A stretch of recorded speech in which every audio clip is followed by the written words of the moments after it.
Hello everyone, welcome to the class. आज की class में हम कोई भी सिलेबस के टॉपिक को डिस्कस नहीं कर रहे हैं। अभी हम ये डिस्कस कर रहे हैं कि जो टॉपिक हम पढ़ रहे हैं वो क्यों पढ़ रहे हैं, ताकि कोई एग्ज़ाम को हम क्रैक कर सकें। तो इस वीडियो में मैं ये बताऊंगी कोई भी एग्ज़ाम को तैयारी करने का तरीका क्या होता है, हम उस एग्ज़ाम को कैसे क्रैक कर सकते हैं, उसके हम रूल्स रेगुलेशन जानेंगे। क्योंकि बहुत बच्चे ऐसे होते हैं जो एक्चुअली टैलेंटेड भी होते हैं, हार्डवर्किंग भी होते हैं, बहुत पढ़ते हैं, उनको कंसेप्ट क्लैरिटी भी होती है, लेकिन जब एग्ज़ाम में क्वेश्चन सॉल्व करने की बारी आती है उनको बहुत दिक्कतें होती हैं, ये प्रॉब्लम होती है। और कुछ बच्चों को है वो सच में कॉन्सेप्ट उनकी क्लैरिटी नहीं होती है। ओके, तो इन सब के बारे में आप जानेंगे, क्योंकि अभी बहुत सारे एग्ज़ाम आ रहे हैं। जैसे नेट के एग्ज़ाम आ रहे हैं, कुछ बच्चों का ख़त्म हो गया है, कुछ बच्चों का आने वाला है। सीटेट भी सेम थिंग, सेम टाइम आपका टीजीटी, पीजीटी और कोई भी टीचिंग एग्ज़ाम, टीचर एजुकेटर का वैकेंसी निकला है, कोई भी स्टेट एग्ज़ाम, कोई भी कम्पिटिटिव एग्ज़ाम हो, इन सबको क्रैक करने का तरीका क्या है। क्योंकि बहुत बच्चे ऐसे होते हैं तो पढ़ते तो रहते हैं बहुत, लेकिन जो सिस्टमेटिक होता है, जो ट्रिक होता है ना, हार्डवर्क से ज़्यादा smart work is important. Okay, हमें मतलब जो होता है ना, एक होता है ब्रेन को यूज़ करना, उसके साथ हम स्मार्टली कोई चीज़ को पढ़ें। क्योंकि ऐसे रैंडमली अगर आप करोगे तो वो ज़्यादा टाइम लेगा एंड उसका आउटकम बहुत कम निकलेगा। ओके, तो ज़्यादा ट्रिक। ट्रिक फर्स्ट थिंग, किसी भी एग्ज़ाम को क्रैक करने के लिए, किसी की एग्ज़ाम को प्रिपरेशन करने के लिए 3 थिंग्स सबसे इम्पोर्टेंट है जो आपके पास होनी चाहिए, जिसकी तैयारी आप करनी चाहिए। First is syllabus, okay. Second is previous year question. Third is MCQ. आप एक पेपर पेन लीजिए, उसको लिखिए, जो मैं बोल रही हूँ उसको लिख के रखिए, ताकि आपको वो याद रहेगा, आप वो चीज़ करोगे बार बार। Okay, syllabus first thing. अगर आप कोई भी एग्ज़ाम की तैयारी कर रहे हो, कोई भी, पहले क्या करो, उस सिलेबस को डाउनलोड करो। उसका चाहे पीडीएफ रखो, चाहे आप सॉफ्ट कॉपी रखो या हार्ड कॉपी, कुछ भी रखो, वो आप पे डिपेंड करता है आप किस में कंफर्टेबल हो। ओके, देन वो उसमें जो सिलेबस है उसको थॉरोली देखो, क्या है इसमें, क्या क्या, हर एक बीट को देखो, बस हो गया उसका काम। देन क्या करना है, उसकी प्रीवियस ईयर क्वेश्चन को देखना है। मैं हमेशा बोलती हूँ, पहले बहुत बच्चे ऐसे करते हैं कि सिलेबस पढ़ लिया, उसके बाद डायरेक्ट बुक्स पे चले जाते हैं या फिर डायरेक्ट कहीं पे चले जाते हैं उसकी कंसेप्ट समझने, सिलेबस वाइज कंसेप्ट समझते हैं, फिर जाके क्वेश्चन सॉल्व करते हैं। तो इससे क्या होता है, एक दिक्कत होती है, जब तक आप सारे सिलेबस कंप्लीट करोगे फिर आप क्वेश्चन तैयारी करोगे, तो उससे क्या होता है ना, तब तक आप सारे जो पढ़े हो ना वो शायद भूल जाते हो, मतलब आप उसको वो आप भूल जाते हो उस चीज़ को। लेकिन ये अगर आप रिवर्स करोगे, जैसे पहले आप क्वेश्चन करोगे फिर आप आओगे कंटेंट करो। जैसे हम पैसेज सॉल्व करते हैं ना, पैसेज में इजी तरीका क्या है, पैसेज पढ़ने से बाद क्वेश्चन करने से बेटर है कि पहले क्वेश्चन देखो, उसी के अकॉर्डिंग पैसेज पढ़ो। Same thing you apply in this. तो पहले क्या करोगे, आप प्रीवियस ईयर क्वेश्चन लोगे। क्वेश्चन जब करना सॉल्व, ऐसे नहीं कि बुक में ले आए एंड क्वेश्चन एक बाद रीडिंग कर लिए, उसका आंसर ये था, एक फर्स्ट क्वेश्चन का आंसर वो ऑप्शन था या था, फिर सेकंड क्वेश्चन का आंसर ये था। ऐसे नहीं करना है, कभी प्रीवियस ईयर क्वेश्चन को ऐसे सॉल्व मत करना, हमेशा प्रीवियस ईयर क्वेश्चन को कंसेप्ट के साथ सॉल्व करना। ओके, फॉर एग्जाम्पल वो क्वेश्चन से आप सिलेबस की ओर जाना, फिर से उसी से कंसेप्ट क्लियर करते करते जाना। एट अ टाइम एक दिन में कभी सिलेबस कंप्लीट मत हो, तो कभी जो क्वेश्चन होता है उसको सॉल्व नहीं होता है एक ईयर का। आप हर दिन 10 या 15 क्वेश्चन, क्योंकि वो क्वेश्चन एक क्वेश्चन नहीं होता है, वो एक कंसेप्ट होता है। आप उसके थ्रू जो 4 ऑप्शन दिए हुए, उन चारों ऑप्शन को एनालिसिस करना होता है, उसके बारे में जानना होता है। एट द सेम टाइम वो जो क्वेश्चन है उसका कंसेप्ट भी जानना होता है। पहले फॉर एग्जाम्पल आपने क्वेश्चन नंबर 1 उसने देखा, वहाँ पे फॉर एग्जाम्पल आइडियलिज्म के बारे में कुछ क्वेश्चन आया है। ओके, तो उसके बाद उसका कुछ ऑप्शन दिया गया है। ओके, तो जो आंसर तो एक ही होगा, आपने वो आंसर याद रख लिया। क्वेश्चन भी याद रखना भी बहुत इंपॉर्टेंट होता है, क्योंकि बहुत बार एग्जाम में क्वेश्चन रिपीट होते हैं, प्रीवियस ईयर क्वेश्चन रिपीट होते हैं। तो आप क्या करोगे, वो वाले क्वेश्चन को आपने आंसर तो देख लिया, वो भी एक फॉर्मूला हो गया।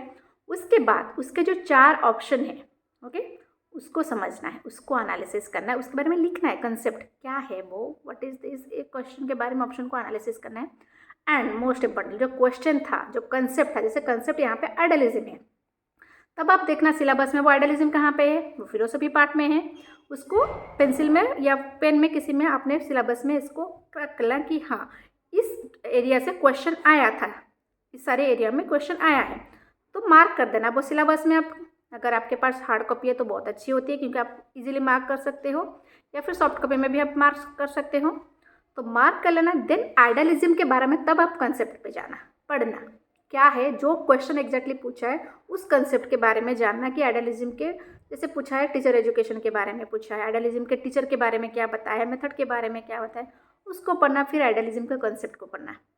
ओके, पढ़ने के बाद क्या करना कि उससे आपको कंसेप्ट क्लैरिटी हो जाएगी, उससे आपकी क्या होगा, जो आपने जो क्वेश्चन है वो सॉल्व कर, ऐसे ऐसे करके आप हर एक क्वेश्चन को सॉल्व कर, मतलब अगर आप 10 क्वेश्चन किए हो ना तो 10 क्वेश्चन ही 10 कंसेप्ट किए हो। ओके, तो इस तरीके से कंसेप्ट क्लियर करते जाना। और एक थिंग, MCQ, जो मोस्ट इम्पोर्टेंट थिंग, जब आप कंसेप्ट पढ़ लेते हो, ओके, जब आप कंसेप्ट पढ़ लेते हो तब उसके रिलेटेड MCQ सॉल्व करना है, क्योंकि बहुत बार ऐसा होता है आपको कंसेप्ट क्लैरिटी बहुत अच्छी होती है, आपको पता होता है कि अच्छा आइडियलिज्म क्या है, प्रैग्मेटिज्म क्या है, ये क्या है, वो क्या है, वो आपको सब पता होता है, लेकिन कभी कोई क्वेश्चन घुमा फिरा के आ जाता है तो आपको वो समझ में आता, अच्छा क्वेश्चन क्या था, ऐसा होता है ना। तो आप क्या करोगे, इसके लिए आपको क्वेश्चन प्रैक्टिस करने की ज़रूरत है।